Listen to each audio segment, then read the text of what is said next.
बिस्मिल्लाहिर्रहमानिर्रहीम। अस्सलाम वालेकुम जी। बोल न्यूज़ हेडक्वार्टर्स के साथ मैं हमजा अली अब्बासी। बहुत सारी पाकिस्तान के अंदर जो सियासी मंजरनामा है उस पर नई नई जो है तब्दीलियां रूनुमा हो रही हैं। तो आज हमने आज के दिन सुबह एक्सक्लूसिव इंटरव्यू किया पाकिस्तान तहरीक इंसाफ के चेयरमैन जनाब इमरान खान साहब का, जिसमें बहुत से सवाल पूछे जो शायद इस वक्त पूछे जाने चाहिए। तो आइए वो इंटरव्यू देखते हैं। तो आज हम मौजूद हैं इधर नथिया गली के अंदर चेयरमैन तहरीक इंसाफ इमरान खान साहब के साथ। इमरान खान साहब, बहुत शुक्रिया। बहुत सारी चीज़ें आपसे डिस्कस करने की वक्त बड़ा कम है, so I make it very precise. Very happening situation in politics in Pakistan. सबसे पहले Khan Sahab, it's not a interview, it's more like a conversation. साजिश जो थी, बाकी चीज़ों की तरफ भी आते हैं, नो बहुत सी चीज़ें, साजिश का एक नैरेटिव लिया गया नून लीग की जानिब से, शरीफ फैमिली की जानिब से, वही नैरेटिव लिया गया जंग की जानिब से, वही नैरेटिव लिया गया आसमा जहांगीर साहिबा की जानिब से। अभी कल उनकी प्रेस कॉन्फ्रेंस अगर आपने सुनी हो, नैरेटिव ये है खान साहब के क्लियरली हो चुका है, मिलिट्री ने, इस्टेब्लिशमेंट ने जमहूरियत को डिरेल करने के लिए, पाकिस्तान में सिस्टम को डिरेल करने के लिए आपके थ्रू, लेट्स बी क्लियर, आपके थ्रू सुप्रीम कोर्ट से साजिश करवाई अगेंस्ट द सिस्टम। अब पोस्ट साजिश ये सिनारियो कि पार्लियामेंट कायम है, वजीर आजम भी उनका है, कैबिनेट ने भी हलफ उठा लिया, आपने उस प्रोसेस में हिस्सा भी लिया है, जमहूरियत भी कायम है, सिस्टम भी कायम है। तो क्या आप पूछना नहीं चाहिए आपको भी कि वो आपके ऊपर जो इल्जाम लगाते थे साजिश का, क्या बना उसका? देखिए हमजा, अल्लाह का शुक्र है कि जो पनामा के इंकशाफात थे ये सारी दुनिया में हुए। ये पाकिस्तान कोई वाहिद मुल्क नहीं है। वो कहते हैं आलमी साजिश थी उनके खिलाफ। तो यहूद नसारा भी आ गए थे ना बीच में। कौन मानेगा आप वो कि वो पनामा के वो जो ICIJ के वो जो दुनिया के टॉप इन्वेस्टिगेटिव जर्नलिस्ट, जिन्होंने वो जो कंप्यूटर हैक हुआ, पता नहीं 11 लाख उसमें से ईमेल्स निकली, उन 11 लाख ईमेल्स को उन्होंने 1.25 साल लगाया स्टडी करने में। उसके बाद उन्होंने उसमें से जो नाम लोगों के निकाले, जो जो बड़े बड़े नाम थे, जिसमें फंस गए हमारे नवाज शरीफ। अब मैं सबसे पहले तो साजिश है कि इसमें ब्रिटिश प्राइम मिनिस्टर भी बेचारा फंसा था, लेकिन क्योंकि उसने कोई नाजायज चीज नहीं की थी वो बच गया। आइसलैंड का भी उसने इस्तीफा दिया बाद में, ब्रेक्सिट का भी वो और था। वो मैं फर्क बात बताऊंगा। आइसलैंड का प्राइम मिनिस्टर आया, वो नहीं जवाब दे सका, उसका बिल्कुल नवाज शरीफ का केस था, उसकी बीवी इम्प्लिकेटेड थी, नवाज शरीफ की बेटी थी, उसको रिजाइन करना पड़ा। तो वो भी साजिश का हिस्सा हो गया होगा। इतने वजीर गए, मोल्टा का प्राइम मिनिस्टर, ये सारे फंस गए थे। तो क्या ये कोई एक साजिश थी? अच्छा, पहले तो ये साजिश कहना, इसको ये लोगों को धोखा देना है। ये एक छोटा सा करप्ट स्टेटस को लोगों को धोखा देता आ रहा है। ये स्टेटस को के अंदर अखबार नवीज, आपने नाम लिया, मीर शकील रहमान का, ये मुलव्वस है। इसके अंदर करप्ट पॉलिटिशियन सारे मिले हुए हैं। ये जो इकामा होल्डर्स हैं, 70 हैं सुने मैंने, कोई इकामा जिनके हैं, मुझे बताएं कि दुबई का वीजा तो हमें एयरपोर्ट पे मिल जाता है, तो इनको इकामे की क्या जरूरत? 3 करोड़ की प्रॉपर्टी लें, आपको 3 साल की रेजिडेंस मिल जाती है वहां पे। तो इकामा होल्डर्स जो सारे हैं, ये वहां बैंक अकाउंट्स हैं इनके ऊपर, इनको तो नैब को फौरी तौर पे एक्ट करना चाहिए इन पे।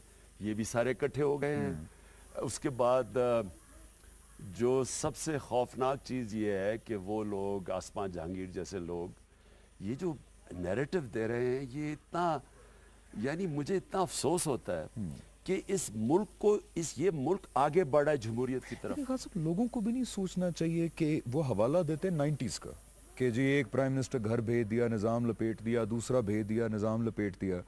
तो अब ये नहीं सोचना चाहिए कि निज़ाम मौजूद है वहाँ पे, निज़ाम तो नहीं हटा, प्राइम मिनिस्टर भी उन्हीं का आया है।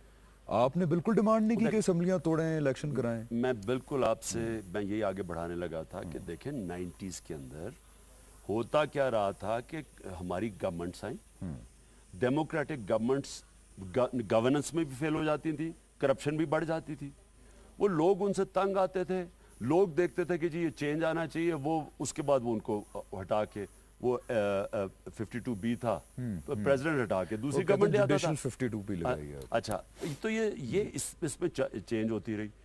इसके ऊपर ये डिबेटेबल है कि अगर बुरी गवर्नेंस होती माजी में तो क्या बेहतर ये था कि उसको चलने देते और वो आगे इलेक्शन में हारता और फिर वो उनको चेंज आ जाता? यानी एक डेमोक्रेटिक गवर्नमेंट के जाने और दूसरी डेमोक्रेटिक गवर्नमेंट के आने से कोई साजिश नहीं है डेमोक्रेसी में। इटली के अंदर 40 गवर्नमेंट 40 साल में गई हैं, कई दफा 3-3 महीने में गवर्नमेंट्स गई हैं। डेमोक्रेटिक सिस्टम चलता रहता है एज लॉन्ग एज तुम डेमोक्रेसी को चलने दो।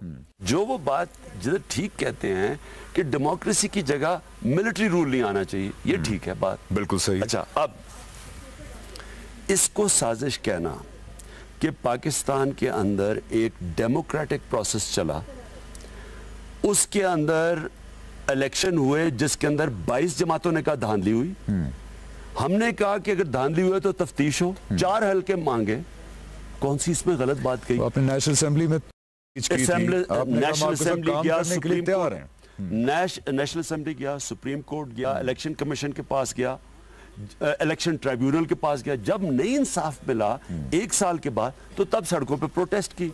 ये जमहूरी अमल है, कहते हैं वो भी साजिश है। ये जमहूरी अमल का सबसे बड़ा हिस्सा, सारी दुनिया के अंदर पब्लिक निकलती है। अच्छा, कहते हैं डेवलपमेंट रुक गई। वो कहते हैं आपके इस धरने की वजह से हम पाकिस्तान को सुपर पावर बनाने लगे थे, लेकिन आपके धरने की वजह से नहीं बना पाए। यानी कि क्योंकि हम डेवलपमेंट कर रहे हैं तो धांधली करने दो इलेक्शन में, यही हो गया ना। हम अगर मुझे ये बताएं, साफ और शफाफ इलेक्शन से जमहूरियत मजबूत होती है या कमजोर होती है? सबको पता है मजबूत होती है। अच्छा, फिर पैनमा का आ गया, ये सबको पता है। अब पैनमा में सारी पार्लियामेंट्री पार्टीज ने, ऑपोजिशन ने कहा कि जवाब दो, ये जमहूरियत में होता है जो डेविड कैमरॉन से मांगा, ये कौन सी साजिश है? जब जवाब नहीं दिया तो हम सुप्रीम कोर्ट में गए, जहां से रिजेक्ट हुई थी। पहले रजिस्ट्रार ने पहले रिजेक्ट की, हम सड़कों पे निकले, हमने एहतजाज किया कि ये पकड़े गए हैं। और वो भी क्लैरिफाई कर दें, जज ने आपको और दोनों फ्रीकैन को बुलाया था, वो भी आपका बयान बाय द वे बड़ा उन्होंने किया है, उसको मिसकंस्ट्रक्ट करके। खान साहब ने क्लेम किया कि मुझे पर्सनली फोन किया जजेस ने। उन्होंने सुप्रीम कोर्ट में कहा कि जनाब यहाँ आके ये है फोरम, और हमने अपना जो 2 तारीख का शटडाउन था वो खत्म किया और हम सुप्रीम कोर्ट में आ गए, और हमें लोगों ने बुरा भला कहा कि जी यू टर्न कर लिया है। जमहूरी अमल था सुप्रीम कोर्ट में आना। अब सुप्रीम कोर्ट के 2 बेंच बैठे, उसके बाद 60 दिन का जेआईटी बैठी, उसके बाद सारी कौम के सामने बेनकाब हुई करप्शन, झूठ, पैसा चोरी करके, मनी लॉन्ड्रिंग करके बाहर लेके जाना, वो बेनकाब हुआ, पर्जरी, सुप्रीम कोर्ट में झूठ, जालसाजी, ये सारी चीजें सामने आके, और ये अस्मा जहांगीर जैसे लोग कहते हैं कि ये जमहूरियत के खिलाफ साजिश है। जमहूरियत तो चल ये कर रही हैं, ये हमजा, ये पाकिस्तान के खिलाफ साजिश है। ये जो कर रही है, ये इस तरह अस्मा जहांगीर जैसे लोग हैं, ये वो जुबान इस्तेमाल करते हैं कि जनाब एक करप्शन आने दो, मुल्क तबाह होने दो, मुल्क मकरूज होने दो। आज बच्चा बचा पाकिस्तान का, ये जो जब से हमारी जमहूरियत आई है, जब से ये मुकमुका करके इन दोनों पार्टीज ने करप्शन किया है, 35,000 रुपया था हर पाकिस्तानी पे कर्जा, आज 1,25,000 रुपया कर्जा है। 35 अरब डॉलर इन्होंने लिए, लेकिन अच्छा, अब ये अस्मा जहांगीर जैसे लोग कहते साजिश हो गई, ये मुल्क तबाह हो रहा है, हम बर्बादी की तरफ जा रहे हैं, कर्जे चढ़ते जा रहे हैं, एक्सपोर्ट्स गिर रही है, डेफिसिट बढ़ रहे हैं, और ये हम बैठ के कह रही हैं निजी साजिश। वो आदमी पकड़ा गया रंगे हाथ करप्शन में, सुप्रीम कोर्ट ने बार बार मौका दिया, जेआईटी बनाई कि जनाब हमें अपनी सफाई पेश करो। जल्दी से 2 चीजें बड़ी यहाँ मैं पूछना चाहूंगा। एक तो अकामे की वो बात करते हैं कि वो अकामे के ऊपर जो मुझे मेरे वो पहले तो पूछते हैं हमारे पे इल्जाम क्या है 1.5 साल बाद, फिर वो कहते हैं कि जी मेरे बेटे अकाउंट से तनख्वाह ना निकालने की वजह से एक अकामे पे मुझे कर दिया। बात पनामा से शुरू हुई थी और अकामे में खत्म हुई। सो दे ट्राइंग टू से 30 साल से लोगों को पागल बना रहे हैं, झूठ बोल रहे हैं, प्रोपेगेंडा कर रहे हैं, इश्तिहार, पब्लिक पैसा खर्च करके बचते आ रहे हैं। इनकी बिजनेस थी करप्शन। ये जो इनका सारा सेटअप था, 10 कंपनियां बाहर, हुदैबा पे मिल यहाँ, चौधरी शुगर मिल यहाँ, ये सारी मनी लॉन्ड्रिंग की इन्होंने पूरा इंफ्रास्ट्रक्चर बनाया हुआ था। नैब के अंदर अब जा रहे हैं, जो अब वो नैब, और इनको अभी तक हुदैबा पेपर मिल का फाइल कर देना चाहिए था, जो अब तक क्यों नहीं इन्होंने नैब के सामने फाइल किया, क्योंकि वो एक करप्ट वो गॉडफादर गया, उसकी सारी करप्ट टोला बीच में आ गया। यानी आप कह रहे हैं कि ये भी जंग चल रही है आपकी? जंग तो मैंने आपको कहा कि जंग तो खत्म तब होती है जब आखिरी गेंद। ठीक है, और एक शॉर्ट सा कमेंट आपका चाहिए, ये जो क्या ये हुस्न इत्तेफाक है कि भारत का भी वही नैरेटिव है, जियो का भी वही नैरेटिव है, आसमा जहांगीर लॉट का भी वही नैरेटिव है, और शरीफ फैमिली का भी वही नैरेटिव है, और रिपीटेडली इंडिया का भी यही नैरेटिव है गवर्नमेंट का? कोई भी आर्टिकल उठा के देख, जो ये मेरे मुतल्लिक कह रही है आसमा जहांगीर, वो इंडिया मेरे मुतल्लिक कह रहा है। जो ये फौज के मुतल्लिक कह रही है, वो इंडिया भी फौज के मुतल्लिक। जो ये नवाज शरीफ के मुतल्लिक कह रही है, वो फौज भी कह रही, वो इंडिया कह रही है। इसका मतलब ये है कि इनका नैरेटिव, और या तो कहते हैं इंडिया हमारा दोस्त है, नरेंद्र मोदी हमारा दोस्त है, वो हमारा बड़ा खैर ख्वाह है, या तो ये मान ले इंडिया हमारा खैर ख्वाह, वो जो कश्मीर में कर रहा है वो कोई बुरी चीज नहीं कर रहा वहां, और जो हर जगह फोरम पे पाकिस्तान को आइसोलेट करने की कोशिश करता है, हर जगह ये जो दहशतगर्दी बलूचिस्तान में है, जो टीटीपी की है, जो कराची में, जो सारी दुनिया को पता है, जो बीबीसी ने कहा, इस पे कभी प्रेस कॉन्फ्रेंस, जो बीबीसी ने कहा हमजा, बीबीसी ने कहा, गार्डियन अखबार ने कहा कि एमक्यूएम को ट्रेनिंग मिलती थी इंडिया रॉक से, ये मुस्तफा कमाल ने आके कहा कि हमें रॉ के एजेंट्स करते थे, तो ये तो कोई, यानी ये हमारे सारे, ये दहशतगर्दी हमारे खत्म हो गए हैं। तो ये सारा जो नैरेटिव ये बिल्डअप हो रहा है, और नवाज शरीफ का ये जो सारा जो डॉन लीक्स थी, यही वही चीज है जो आसमा जहांगीर बात कर रही हैं। ये पाकिस्तान की जमहूरियत की आड़ लेके, और ये हमारी मुल्क की तबाही करने की साजिश ये है, असल में जो साजिश ये है साजिश ये है कि मुल्क का प्राइम मिनिस्टर रंगे हाथ पकड़ा जाए, इस मुल्क से पैसा चोरी करके बाहर लेके जाए, अपने बच्चों के नाम पे पैसा रख दे, वो सारा पकड़ा जाए, फाइनेंस मिनिस्टर वो मनी लॉन्ड्रिंग करे, chief minister Punjab finance minister बन गए, चीफ मिनिस्टर पंजाब का वो मनी लॉन्ड्रिंग में, हुदैबा पेपर मिल में हो, ये जो नेशनल बैंक सबसे बड़े बैंक का हेड, वो उसका नाम में मनी लॉन्ड्रिंग में हो, और इनके खिलाफ एक्शन लो तो पाकिस्तान की जमहूरियत के खिलाफ। ठीक है खान साहब, मैं अब जरा उस इशू पे आना चाहूंगा जिस पे मुझे पता है आप बात करना मुनासिब नहीं समझते। I am talking about Ayesha गुल अलाई। आपने कल भी एक इंटरव्यू में कहा था कि मैं इस बारे में बात करना अच्छा नहीं समझता, क्योंकि खवातीन का बहरहाल एहतराम हमारी सोसाइटी में है, लेकिन खान साहब ज़रूरी है। उसकी वजह यह है कि वुमेन हरासमेंट की एक मौकरी बना दी गई। आज एक बड़ी अच्छी खातून है जो कोई राइट्स एक्टिविस्ट है, उन्होंने आर्टिकल लिखा है कि she has made a mockery out of women harassment. अब जो बेचारी कोई असल में हरास होगी वो भी आने से कतराएगी। दूसरी चीज़ जो इसलिए मैं सवाल पूछ रहा हूँ कि वो सारी खवातीन जो उस वक्त सियासी पार्टियों में, सब में, नून में भी हैं, एमक्यूएम में भी हैं, बाकी सारी पार्टीज में भी हैं, उनके ऊपर भी अब उनके घर वाले सवालिया निशान उठाना शुरू कर देंगे। तो बाकी खवातीन के लिए आपको इस बात पे जरा थोड़ा सा कमेंट करना पड़ेगा। सवाल मेरा ये है, आपके ऊपर केसेस, जजेस के कमेंट से ये लग रहा है, जितने आप पे डाले थे मनी ट्रेल के, बनीगाला के, पार्टी फंडिंग के, बाकी फैसला सुप्रीम कोर्ट के जजेस करेंगे, कमेंट से ये लग रहा है कि वो केसेस 50% चांस लग रहा है कॉश होंगे, जो अकरम शेख से भी मुकालमा हुआ। अब लगता ऐसे है कि नून लीग ने, शरीफ फैमिली ने अपने सारे अंडे एक ही बास्केट में डाल दिए, और वो है औरत कार्ड, जो बड़ी ट्रेजेडी है, बहुत बड़ी ट्रेजेडी है। But let me assure you they will take it to the last, जहां तक वो लेके जा सकते हैं लेके जाएंगे। देखिए हमजा, पहले तो ये आपने 50% का मेरे फ्लैट का वो जो भी सुप्रीम कोर्ट में केस है, और फिर पार्टी की फंडिंग का आपने कहा 50% चांस नहीं, 99% चांस है। ग्रेस मार्क दिया, यानी वो फिर कहेंगे आपको जजमेंट पहले से पता लग गई, आप वो फिर कहेंगे साजिश है। जो उन्होंने चीजें कही, अल्लाह का करम है, यानी मैं सोच भी नहीं सकता था कि मुझे 40 साल पुराना वो मिल जाएगा, वर्ल्ड सीरीज कैरी पैकर का 40 साल पुराना, मैं 24 साल का था, मुझे वो भी मिल जाएगा।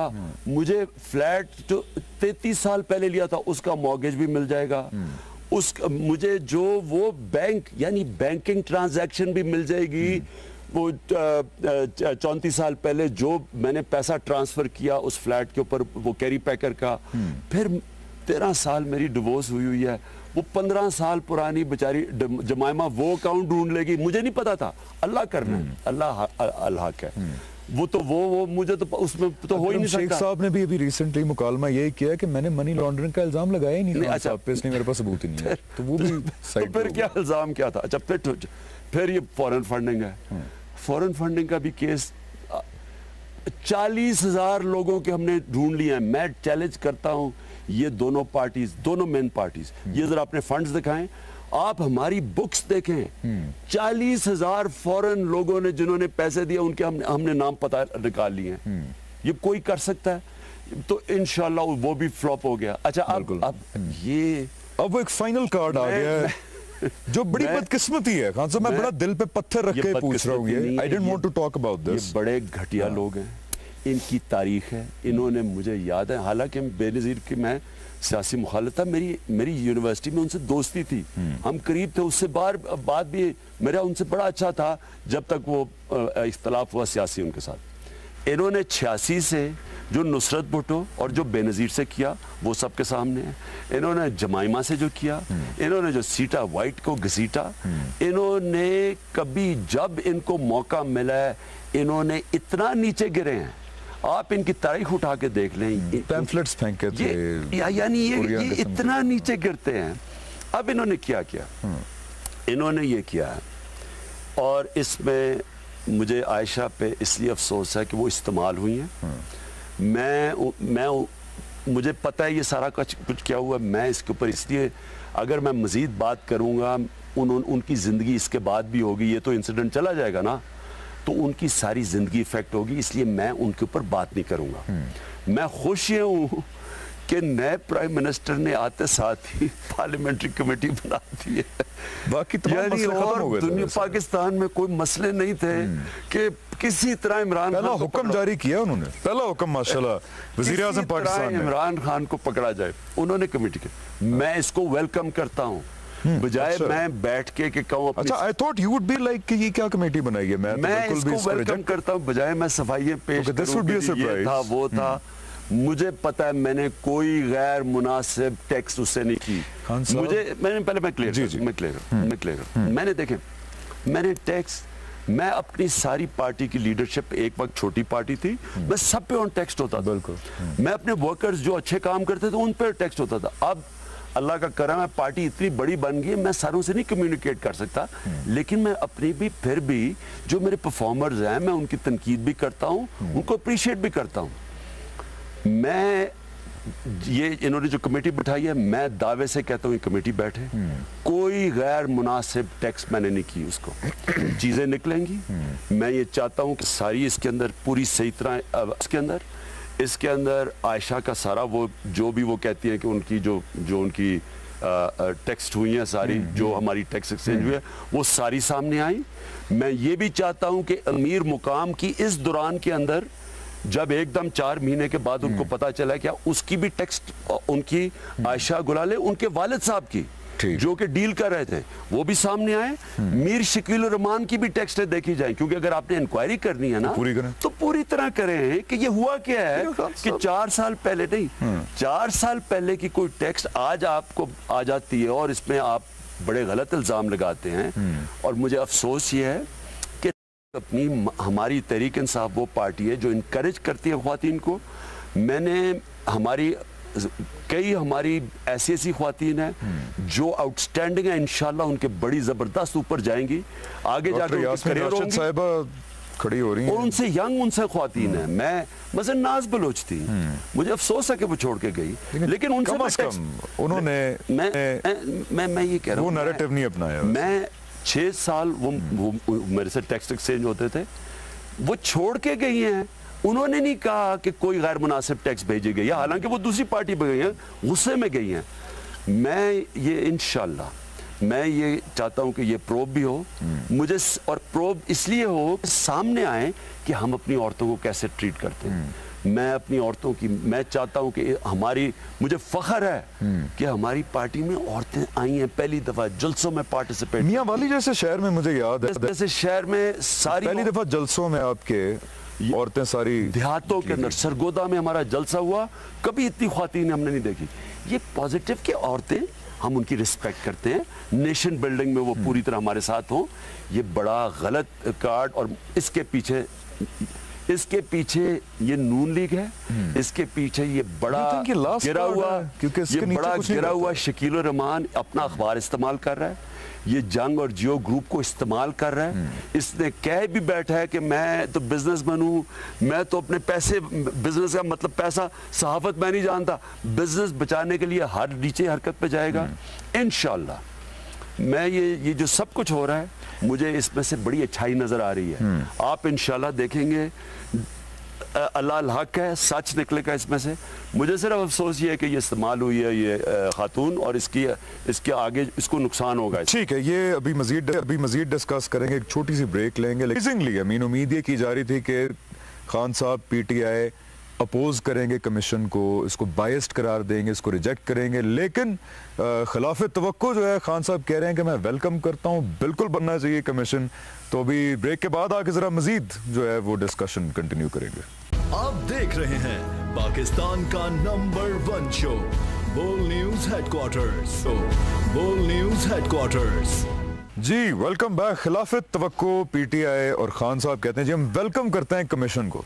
तो ये बड़ी सरप्राइजिंग बात है खान साहब, लेकिन बात ये है कि आपने तारीख देखी नून लीग की भी, शरीफ फैमिली की भी, कि नकल करके जाली डॉक्यूमेंट्स देने में, मैं कहना चाहता हूँ कि महारत थी लेकिन नहीं थी, क्योंकि वो फॉन्ट भी गलत यूज़ हो गया, नोटरी स्टैंप गलत थी। लेकिन बहरहाल आज मैं अगर एंड्रॉयड मार्केट पर टाइप करूँ फेक मैसेजेस, तो कोई लिटरली 500 सॉफ्टवेयर हैं जो मुझे बना देंगे फेक मैसेज, किसी भी नंबर से बना देंगे।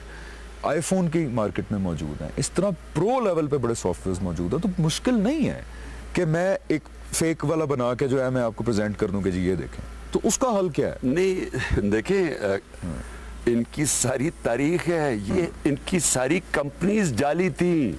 वो सिर्फ यहाँ से मनी लॉन्ड्रिंग करने के लिए शेल कंपनीज बनी थी। इंग्लैंड में 10 कंपनीज हैं, बच्चे अरबोपति बन गए। 650 करोड़ रुपए के घर में हसन शरीफ रहता है, बिल्कुल, और कंपनीज नुकसान कर रही हैं। तो उसी जालसाजी पे ये मैं आपको लिख के देने के लिए तैयार हूँ। ये लाएंगे, मैसेजेस की लिस्ट लाएंगे बना के, आप ही के नंबर से होंगे वो। और मैं व्यूअर्स को बताना चाहता हूँ, प्लीज अपनी अपनी प्ले स्टोर पे या एप्पल पे जाके लिखें फेक मैसेजेस। एक मेरा 10 साल का नेफ्यू बना लेगा वो फेक मैसेजेस, फिर क्या होगा खान साहब? देखिए, ब्रेकिंग न्यूज आ जाएगी जंग पे। ऐसे नहीं होगा। हाँ। इतने तो बेवकूफ नहीं है। मैंने इनको जुडिशल कमीशन में मैंने देखा, हाँ। इन्होंने इलेक्शन कमीशन के वहां जालसाजी कर रहे थे, वहां जाली डॉक्यूमेंट्स प्रोड्यूस कर रहे थे। फिर मैंने सुप्रीम कोर्ट में देखा जाली डॉक्यूमेंट्स प्रोड्यूस कर रहे थे, वो पकड़े ही गए। वो पकड़े कैसे गए कि वो जो फॉन्ट का वो जो कैलिब्री जिसको वो राना फॉन्ट का ख्याल रखें, राना सनाउल्लाह कहते हैं कैलिब्री फोन, तो वो वहां भी पकड़े गए। लेकिन हम एक पूरा इसके ऊपर ऑब्वियसली इस तरह तो नहीं करेंगे, इनके ऊपर छोड़ूंगा मैं, जिन्होंने कभी कोई सीधा काम ही नहीं किया। हम बिठाएंगे एक फोरेंसिक एक्सपर्ट, ठीक है, जो जिसको पता होगा, ये सारा जो समझता होगा, उसके सामने सब कुछ होगा, और सारी टेक्स्ट होंगी, उनकी सारी टेक्स्ट होंगी जो वो कहती हैं, मेरी जो वो मुझे कहती हैं टेक्स्ट, वो सारी होंगी।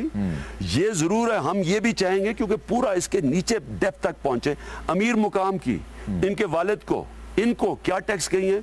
क्योंकि मैं पूरे यकीन से कहता हूं कि जिस तरह ये हुआ, यहाँ पैसा बदला गया, पैसा हाथ चेंज हुआ है, इन्होंने ये पहले नहीं किया। ये जो शकील रहमान कर रहा है, यहाँ पैसा चल रहा है एड्स के नाम पे, ठीक है, यहाँ चला रहे हैं, तो वो हम पूरा करेंगे।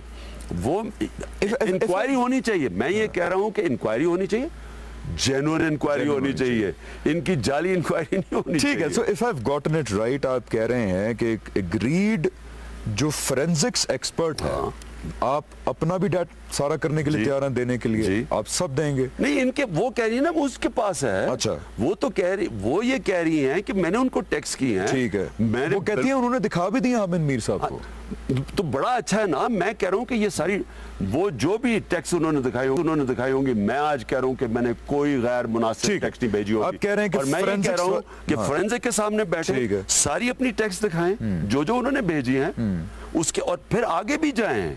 ये हुआ क्यों है, 4 साल के बाद क्यों याद आ गया? या तो फोरेंसिक्स के दिखाएं, या फिर आप, बात ये है कि कागजों पे ना तंग करें। नहीं, वो तो खैर ऐसे, ये तो ये अपने आप को, क्योंकि मैं भी गवाह, लेट्स नॉट बिकम न्यूट्रल। मैं भी गवाह, यौम तशक्कर पे मैं मौजूद था, स्टेज पे खातून बैठी थी, उस वक्त तक कोई मसला नहीं था।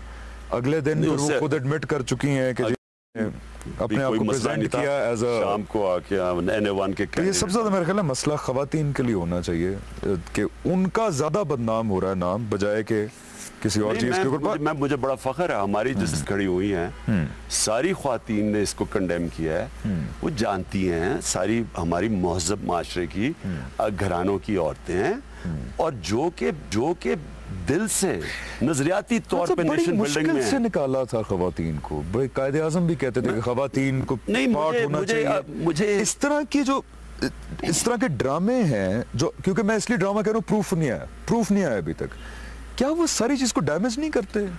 डैमेज ये बल्कि औरतों के कॉज को डैमेज एक सोसाइटी थी, ये औरतों के कॉज को डैमेज किया।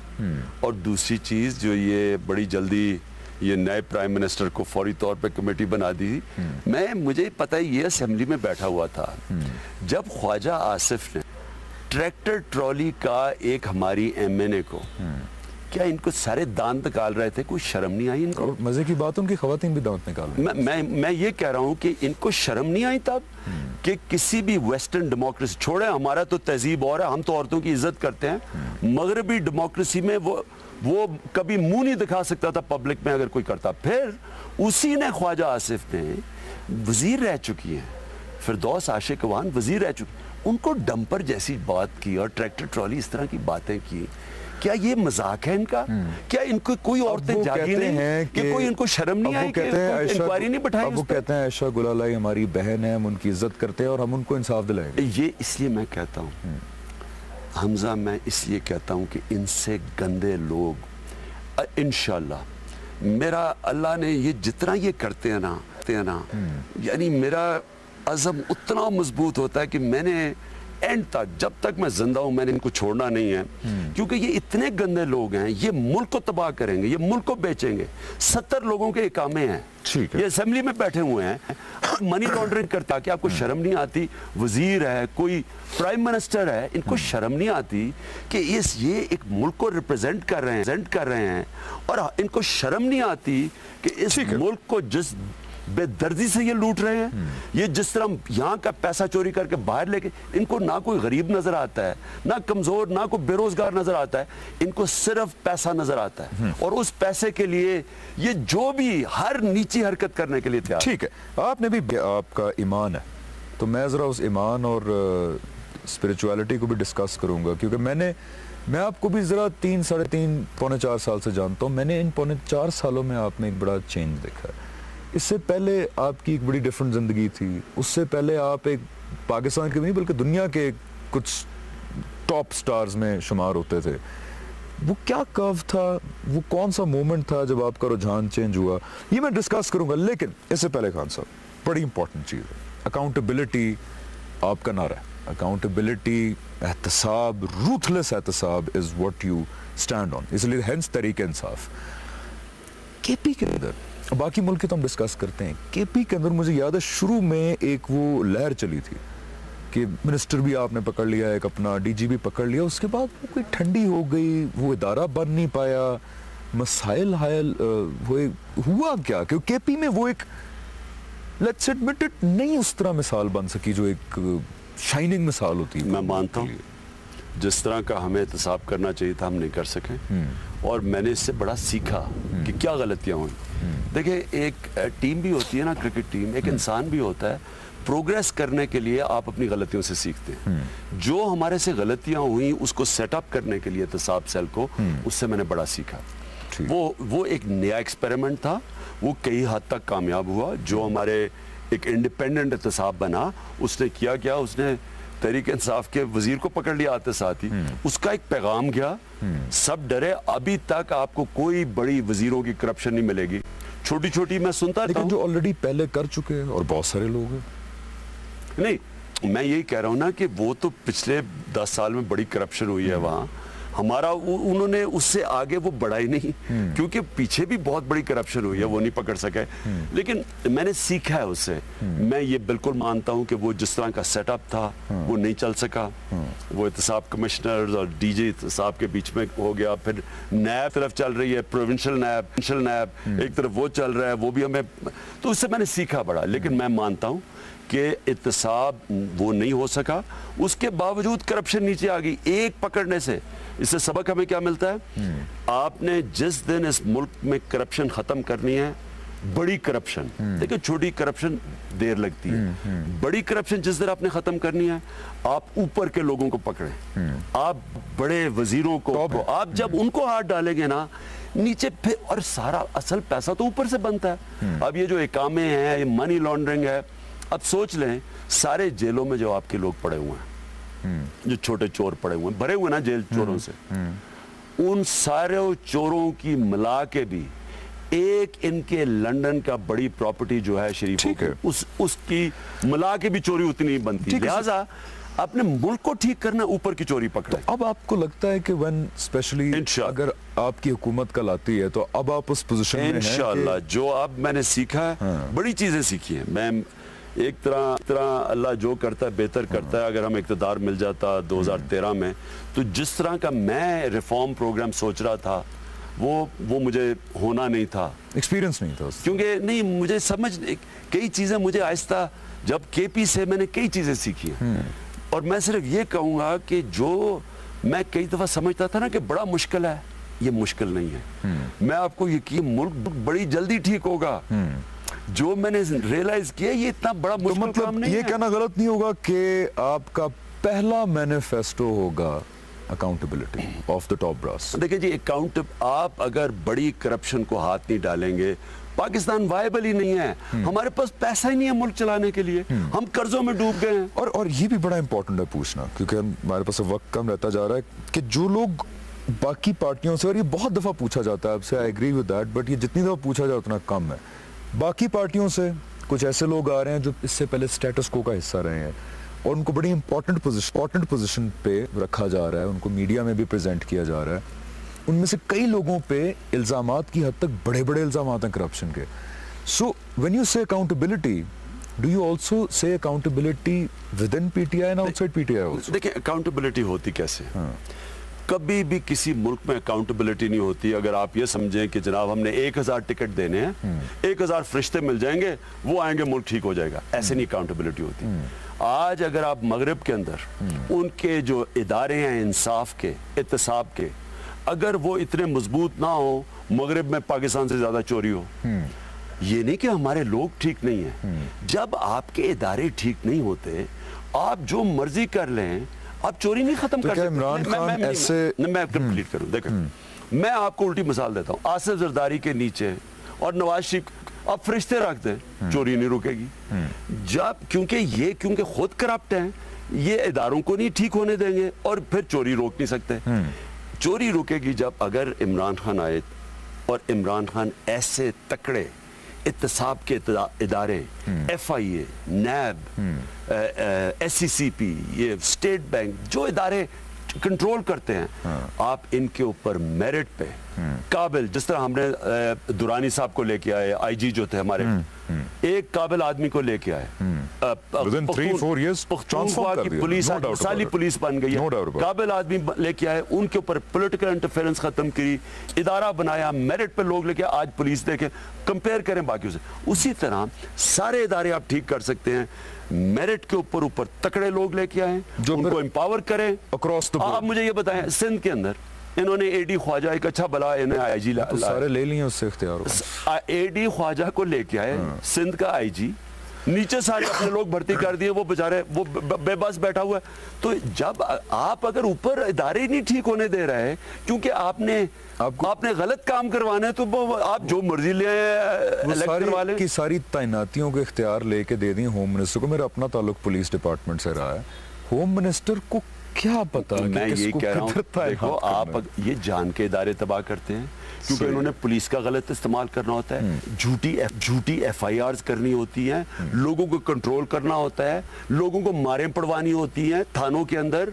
वो पुलिस को तबाह करने वाले तो ये बैठे हैं। मतलब इन अ नटशेल, इमरान खान साहब वो इदारे बनाएंगे जो फिर तफरीक नहीं करेंगे कि खान साहब के साथ स्टेज पे कौन खड़ा है, ऑपोजिशन में कौन। होता ही वो इदारा है जो किसके अंदर फर्क ना। आज शौकत खानम के अंदर मैं बार बार लोगों को बताता हूं, अब कितने 21 साल हो गए हैं अस्पताल को, मैंने एक दफा सिफारिश की और मेरी सिफारिश उन्होंने रिजेक्ट कर दी, हालांकि वो बहुत बड़ा डोनर था हॉस्पिटल का, उसकी मां की उसको रिजेक्ट कर दिया। एक सिफारिश की, यानी ये होता है इदारा ठीक है जो सबके लिए कानून रखता है। ठीक है खान साहब, 3-4 मिनट रह गए, मैं आपसे पूछना चाहता हूँ, I have been noticing that about you for a brief period of time, but I know कि ये ट्रांसफॉर्मेशन बड़े अरसे से चल रही है। आपकी सियासत में भी अब रिलीजन का, अल्लाह का, हजूर सल्लल्लाहु अलैहि वसल्लम का जिक्र, इस्लाम का जिक्र अब वो बढ़ता भी जा रहा है। अगर कंपेयर करें आपका, कौन सा टाइम था जब आप में ईमान आया, ब्रीफली जरा बताइए। मैं सिर्फ ये कि मैं कभी पॉलिटिक्स में आता ही ना अगर मेरे में ईमान ना होता। जब मेरे में ईमान आया तो मैंने फैसला किया मैं पॉलिटिक्स करूंगा। मुझे, मेरे पास तो अल्लाह ने सब कुछ दे दिया था, ये बाकी पॉलिटिशियन को कोई जानता ही नहीं था। मुझे तो सारी दुनिया जानती थी, मैं तो पाकिस्तान का सबसे बड़ा नाम था। मेरी तो जिंदगी, मैं थोड़ी कॉमेंट्री करूं करोड़ों रुपया मुझे मिल जाता था। मुझे किस चीज की कमी थी मुझे? लेकिन क्यों? मैं आपको The kind of life that you led, मैं समझाता हूं ना, लोग तसव्वुर भी नहीं कर सकते। ईमान जो है वो आपको, अल्लाह का ईमान आपको ये बताता है कि अल्लाह ने आपको किसी मकसद के लिए पैदा किया। और आप नमाज में एक चीज मांगते हैं कि अल्लाह मुझे उनके रास्ते पे लगा जिनको तुझे नेमतें बख्शी हैं। वो है हमारे पैगंबर नबी सल्लल्लाहु अलैहि वसल्लम की सुन्नत। हम उनके रास्ते पे जब चलते हैं तो वो कोई आराम की जिंदगी गुजारने नहीं आए थे जो मैं गुजार सकता हूँ, आज भी गुजार सकता हूँ। वो आए थे मकसद के लिए। मकसद ये होता है अपने माशरे में इंसाफ कायम करो, अपने माशरे में अदल कायम करो। यानी एक तरफ एक उन लोगों का ध्यान रखो जो बेचारे कमजोर हैं, गरीब हैं, पिसे हुए हैं, और दूसरी तरफ एक ऐसा माशरे में इंसाफ हो जो ताकतवर और कमजोर कानून के सामने एक बराबर हो। ये है नटशेल हमारी जिंदगी का मकसद। तो मैंने जब देखा कि मेरे पास सब कुछ है तो ये माशरे के अंदर जुल्म और नाइंसाफी है, मैंने तब ये सोचा कि मैं अस्पताल तो बना दूंगा, बना दिया था। मैंने सोचा कि मुल्क में ये तो सारी जगह, ये तो हर जगह जुल्म है, लिहाजा मेरा मकसद ये है कि मैं अपने अल्लाह के लिए कर रहा हूँ, अपने लोगों के लिए कर रहा हूँ जो अल्लाह का हुक्म है। इसमें कामयाब मैं कोशिश पूरी करूंगा, कामयाबी अगर अल्लाह ने दी दे देगी। ठीक है, आखिरी बात, सारे पाकिस्तान के पॉलिटिकल एनालिस्ट सोच रहे थे, हर हल्के में डिस्कस हो रहा था कि नवाज शरीफ के खिलाफ अपोजिशन को मुत्तहद करेंगे, पार्टियों के साथ मिलेंगे, जो सियासत होती है हमारे यहाँ थोड़ा सा मेल मिला के। आपने यौम तशक्कर के दिन एंड पे कह दिया जरदारी अब तुम्हारी बारी। क्योंकि ये कोई मेरी नवाज शरीफ से तो कोई लड़ाई नहीं है, ये करप्शन के केस लड़ाई है। ये कैसे हो सकता है कि करप्शन की बात करो नवाज शरीफ की और आसिफ जरदारी की ना बात करो? सारों से आपने पंगा ले लिया। बहुत शुक्रिया। इमरान खान साहब हमारे साथ मौजूद थे, आपने उनकी बात सुनी। कल मुलाकात होती है। पाकिस्तान जिंदाबाद। आप देख रहे हैं पाकिस्तान का नंबर 1 शो बोल